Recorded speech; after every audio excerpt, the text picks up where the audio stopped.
And I think all of us as human beings, at one time or the other, we've had those experiences.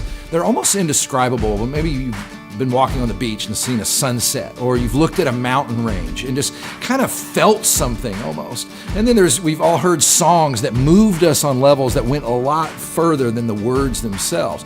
Well, when those things happen, we're experiencing the power of art and what it does. You know, in the history of Christian theology from the very, very beginning, theologians have always maintained that God wrote two books: the book of His works and the book of His word. The book of His works are His creation. In other words, you can look at the created things, whether you're looking at the stars in the sky or some exotic animal or something, and it can communicate something about God.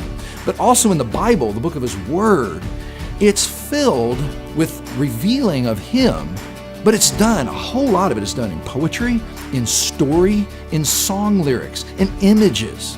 That shows the power of art. Human beings are created in God's image. We're artists by nature because He is the original artist. That's why we value art at One Life.